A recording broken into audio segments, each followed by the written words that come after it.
Hey there gardeners, I'm Dave with Growing the Home Garden. Today I wanted to show you something I'm going to do with some sweet gum seeds.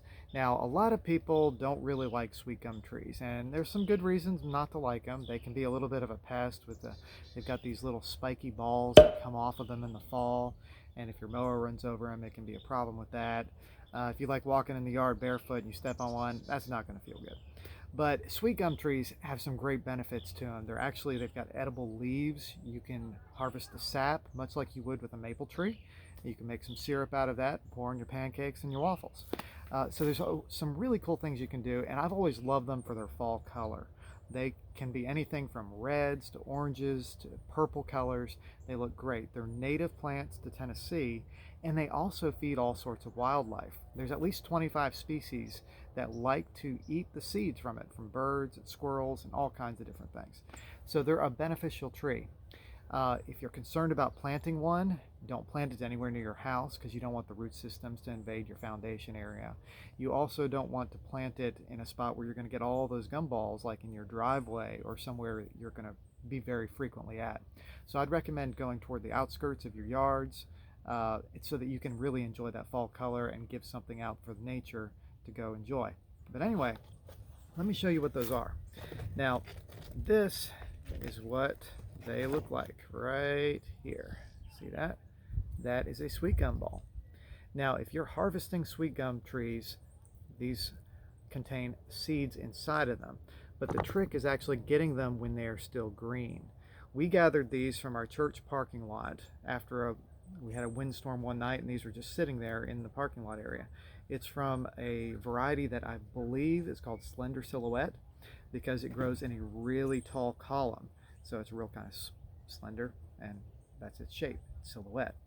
But we gathered those up, and I think we got about 18 of them here, and I just put them in an egg carton like that. This is an 18 count egg carton, and you can do this in a paper bag or something like that too. And the reason you do that is you want to catch any of the seeds that get released, and you do it in you don't want a plastic bag because a plastic bag will create mold. Any moisture that's in there will ruin what's happening, the processes inside. So you want something that breathes. So basically you collect the seeds, you put them into a container like this. Let me change the angle real fast. So here you go, you can take a look at what we've got in here. And I just used each of these little spots, which normally would have eggs in it, to capture any seeds that would happen to fall out.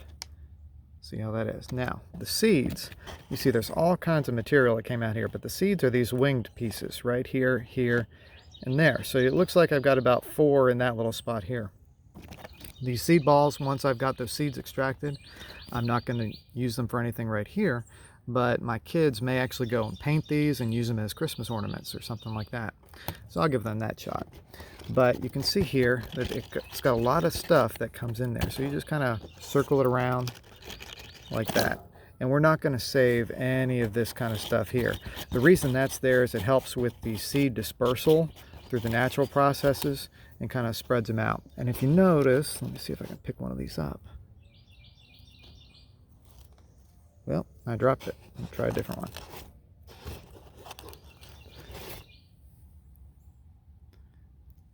All right, there you go. See that little seed there? It's got a little bit of a wing on it, which is going to catch in the wind and disperse around your yard and everything.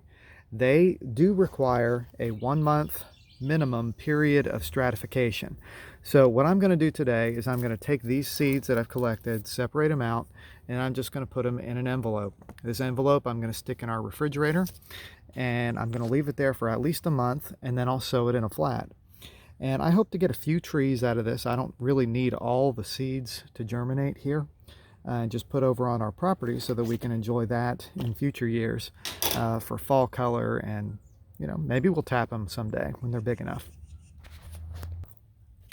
So I'm going to take this and just put it upside down and shake it a little bit, and I'll use the lid